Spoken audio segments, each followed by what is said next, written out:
Hey friends, welcome back to our channel for another episode on the 380 SL. Today we plan on changing the steering fluid, making sure that we have nice and fresh steering fluid because we don't know the exact history. We have to assume that this is the original. Hopefully it was replaced at some point, but we can't tell.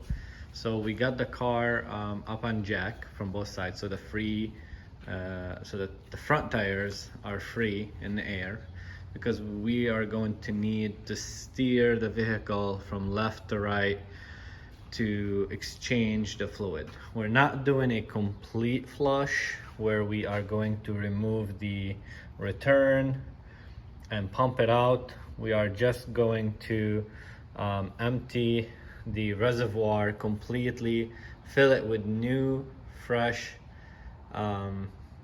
steering fluid, and then cycle that through the system.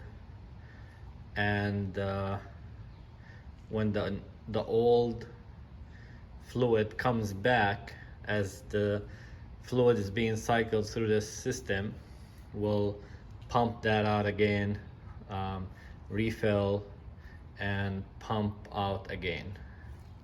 The vehicle takes 4 of these bottles, from what I found out from my search online and in the manual, but I'm only going to replace 3.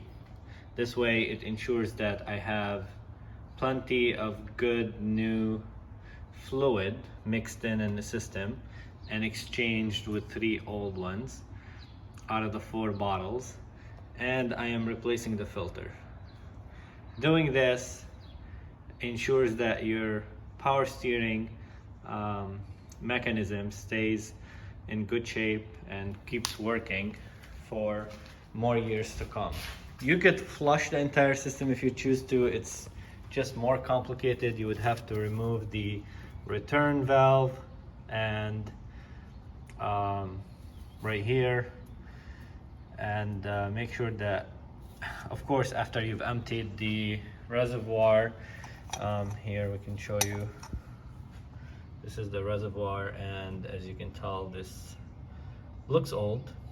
And but yeah, so you would have to empty that, disconnect this hose, put it in a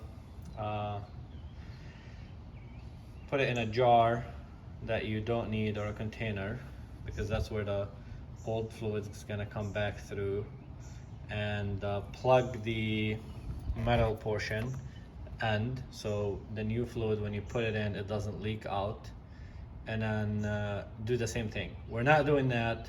This is a 40-year-old car, and I don't want to mess with any of the hoses there and then end up with bigger issues, or that I intend to deal with. So I'm happy with this refresh mechanism or procedure at this point. Let me know your thoughts in the comment section if you prefer to do a complete flush with new fluid, or just to occasionally refresh the system with some new fluid versus what was in there. Right now I'm gonna dump out what's in the container. I'm gonna put these away. You can use a pump, you can use different methods. I am going to use this pump that I'm gonna wash it first and make sure that it has some coolant in it, because I pumped coolant last time from this guy, because this rubber stopper was rotted and it was leaking from it. So instead of it dumping everywhere, I emptied it using that, and we're gonna use that same thing over here. So stay tuned. I'm gonna give that thing a wash from any coolant residue, and then find me a reservoir. I'm always looking for inexpensive ways to maintain my vehicles, because it can get really expensive. If you want to spend the money, if you want to make sure your vehicles have everything done by the book, be my guest, take it to the dealership. They will do it correctly every single time. But if you like to work on your cars and you like to save money, it's always money is always one of the concerns here, because you don't want to just dump all your money on one car. There's several other cars that need their attention too, and it can get expensive really fast. So I'm always looking for ways to cut corners and other way on the cost, of course, without jeopardizing the quality of the vehicle or the quality of the job, because then that just defeats the purpose. There's no point of even doing the job if we're gonna potentially damage the vehicle or anything. But anyway, stay tuned. I'm gonna come back with the reservoir emptied out, and then we'll go from there. Okay, so we've covered the belt and surrounding area with a cloth, and we've emptied the reservoir. After you empty the reservoir, which I already did, you remove this bolt. To remove this bolt, press down on this plastic spring-loaded piece. It's a size 10 millimeter socket. You don't want to lose this bolt, so make sure you don't lose it. And here's the plastic piece. You remove it and the spring, and then you remove the filter, which I already did. After you've removed the old filter and disposed of it, you need to get a new filter. This is the one I'm using. Here's the part number for it. There are other brands. The way you install it is the perforated side. You see that this is facing up, and the center hole goes in the middle rod. And now we're ready to put in our first bottle to refill the reservoir. We're using this power steering fluid by Prestone, and we're gonna open it. I need a screwdriver.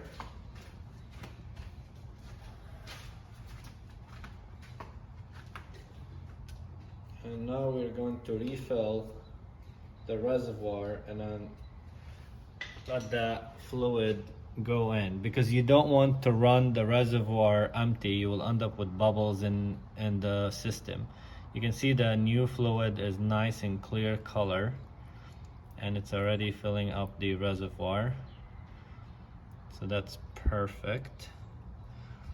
Gonna give it a minute to let any air bubbles escape up, so that when we're steering from left to right to pump the system, no bubbles are trapped in. So now this is good enough for now. Now we're gonna keep steering from left to right till the new fluid gets sucked in and the old fluid gets dumped on top.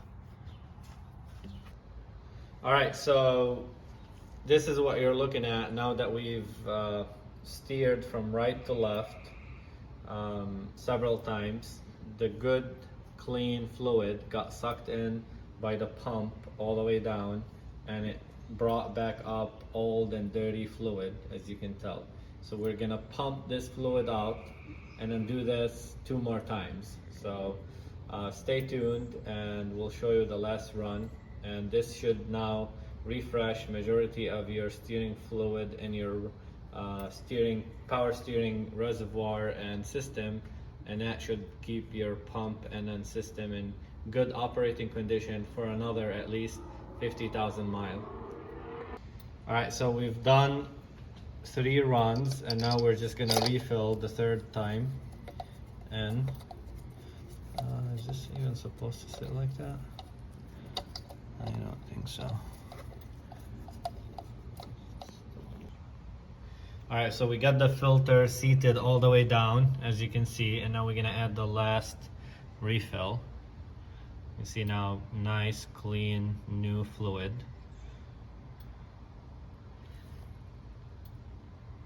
And I believe that mark in the middle is where you stop right there. I am not 100% sure, so if you know something that I don't, please let us know in the comments. I'm gonna double check the manual. I still have some in the bottle, so if I need more, I will add. So for now, this is where I'm gonna stop and double check. I think that is the line to measure to. Yeah, that looks like the cold, and on this side could be the hot,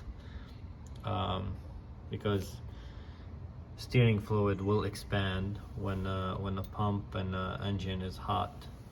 So now you just need to add the spring and the plastic cover with the bolt. So we're gonna do this next.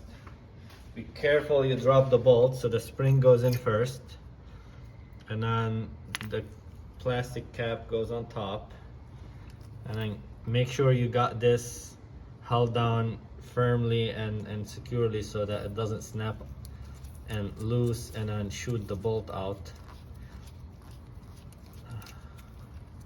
Okay, make sure your bolt goes on nice and smooth so you don't cross thread it before you start using your tool. Once you get your socket and your bolt secured down, you can install the cover back on top. I'm just using my hand for now because it's easier. It's not hard. Apply pressure down with your left hand, and with your right hand you can just tighten it. Okay, looks like this is it. So that's where that guy sits. And now just the top cover and the secure. I'm just gonna give it a quick wipe. I'm gonna wipe the cover clean with a lint-free clean cloth. Get any of that dirt out of here and old fluid. And this should be good enough.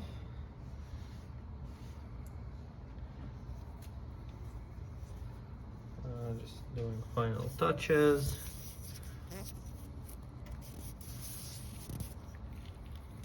Alright, so this guy is gonna go on top here, secured down, and then this guy just goes on top. That's it. And there you have it. Very easy job. Not as complicated as doing a full flush. Yeah, you get almost 90% of the benefits of getting fresh steering fluid in your system. Thank you for watching. If you have any questions, leave in the comments. If you like, please follow and subscribe. Thank you.